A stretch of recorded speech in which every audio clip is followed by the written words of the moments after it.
Election of the Secretary of the Senate.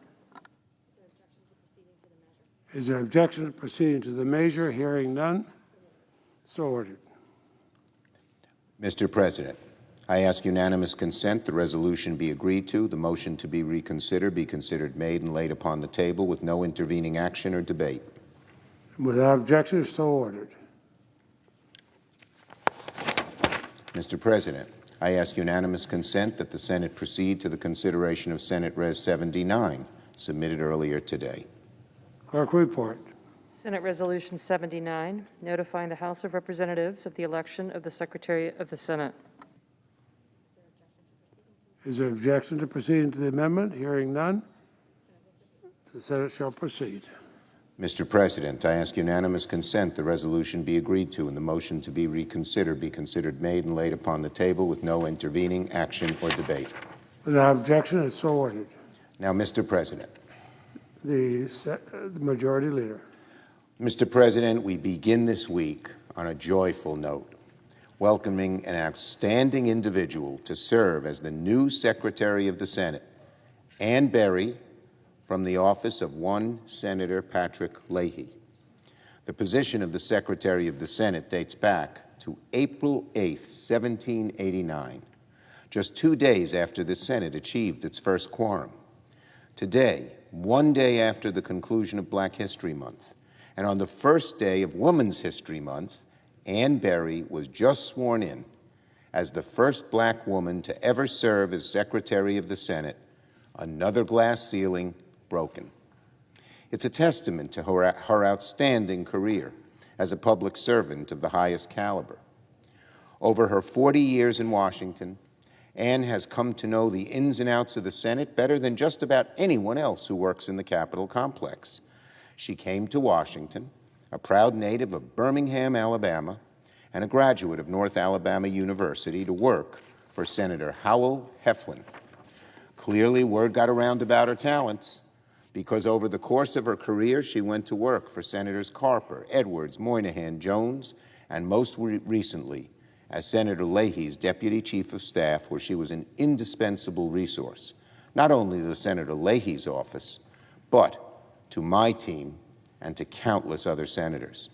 I want to thank Senator Leahy for parting with Ann and lending her considerable talents to the full Senate. He told me he regretted her going, but he was so glad that the Senate had seen her talents. And thank you, Ann. Thank you for accepting this incredible responsibility. Congratulations on beginning your historic tenure. And we all wish you the best as you work to bring this great institution to life. As we all welcome Ann to her new role, the Senate bids a fond farewell to Julie Adams and Mary Jones. Over the last 6 years, Julie Adams and Mary Jones have served as Secretary and Assistant Secretary of the United States Senate with impeccable skill and unflappable professionalism. Both are longtime veterans of Washington. Julie worked for many years under Leader McConnell and First Lady Laura Bush, while Mary served in the White House under President George H.W. Bush, and as I remember, because I was, I guess, chairman or ranking member, I can't recall which, maybe both, as staff director of the Senate Rules and Administration Committee, where she did just a great job. Both of them are friendly and familiar faces around here in the Senate. Both have earned the respect here in the Senate of just about everyone who has worked with them. Of course, Julie and Mary deserve special praise for their leadership over the last 12 months. As a global pandemic forced the Senate to adapt in new ways, they kept the Senate functioning in the midst of this historic crisis. And in the wake of the horrific attacks on January the 6th, Julie and Mary were heroic in getting the Senate back on its feet only a few hours after the violence had been quelled. To Julie and Mary, thank you. Thank you for all you have done. The entire Senate wishes you and your families the very best, and we look forward to seeing what the road ahead holds for both of you. Now, on Senate business, Mr. President Pro Tem, the Senate will have a busy week ahead of it. Today and tomorrow, the Senate will confirm 2 more members of President Biden's cabinet, Dr. Miguel Cardona to serve as Secretary of Education, and Governor Gina Raimondo to serve as Commerce Secretary. The Senate will also confirm Dr. Cecilia Rouse to serve as the chair of the Council of Economic Advisors, another history-making pick who will be the first Black official to head that department. All 3 nominees are exceptionally well qualified. All have received bipartisan support in their respective committees, including a unanimous vote in favor of Dr. Rouse. As we continue the fight against the pandemic on all fronts, in particular the damage it has caused our schools and our economy, these nominees will have a difficult and important task ahead of them. It will be very good news once we have them confirmed and on the job. The Senate will then return to the American Rescue Plan, comprehensive legislation that will help us crush the virus, recover our economy, and get life back to normal. Defeating the pandemic is national priority number 1. Getting our schools to reopen as safely and quickly as possible, helping small businesses hang on until the economy can come roaring back, keeping teachers and firefighters and other essential employees on the job, providing aid to the jobless, food to the hungry, direct cash payments to millions of Americans struggling with the cost of rent, groceries, medicine, and utilities, speeding the distribution of the vaccine, which is the cornerstone to ending this awfully dark chapter in American history. That's what our country needs, and that's what the American Rescue Plan will achieve. To paraphrase Franklin Roosevelt, we must do the first things first. Last week, the legislation passed in the House of Representatives. This week, the Senate will take up the measure. Let me say that again. The Senate will take up the American Rescue Plan this week. I expect a hearty debate and some late nights, but the American people sent us here with a job to do, to help the country through this moment of extraordinary challenge, to end, through action, the greatest health crisis our country has faced in a century. And that's just what we're going to do. Now, on another matter entirely, Madam President, voting rights. The story of American democracy is a long and messy one, full of contradictions and halting progress. It was a century and a half after our founding before women got the right to vote, another half century before African Americans could enjoy the full rights of citizenship. It took mighty movements, decades of fraught political conflicts to achieve even those basic dignities and establish the United States as a full democracy worthy of the title. But any American who thinks that today in 2021 that fight is over, that the fight for voting rights is over, is sorely and unfortunately, sadly mistaken.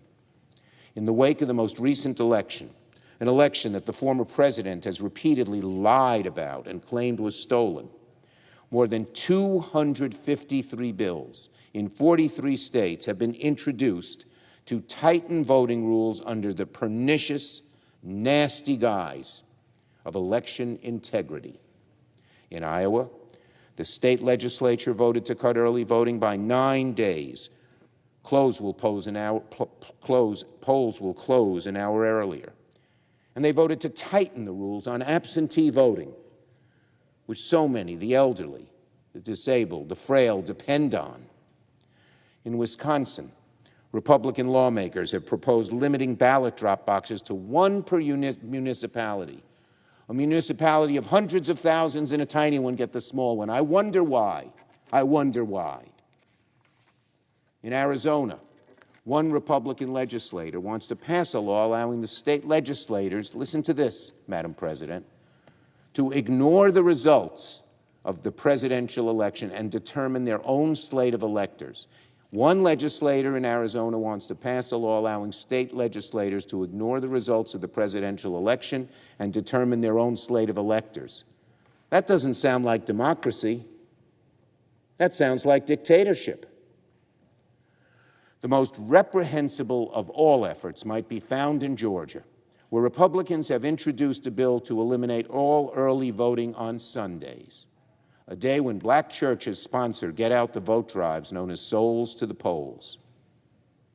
We have supposedly come a long way since African Americans in the South were forced to guess the number of jelly beans in a jar in order to be allowed to vote.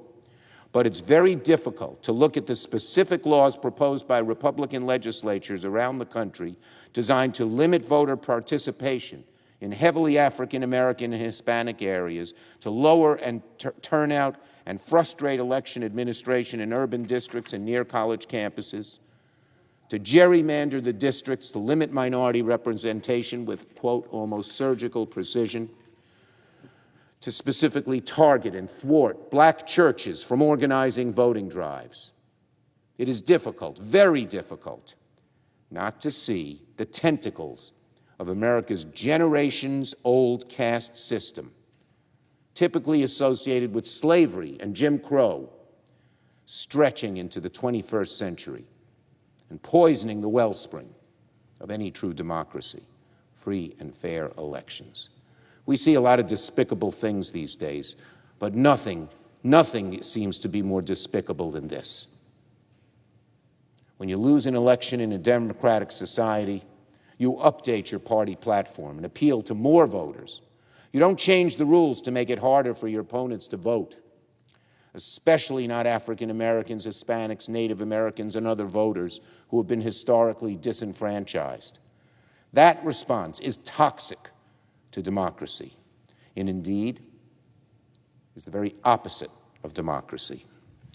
Make no mistake, these despicable, discriminatory, anti-democratic proposals are on the move in state legislatures throughout America. They must be opposed by every American, Democrat, Republican, Independent, liberal, conservative, moderate, who cherishes our democracy. This is just, it's incredible what they are trying to do. Incredible. We must do everything we can to stop it. I yield the floor. Yield the floor yet.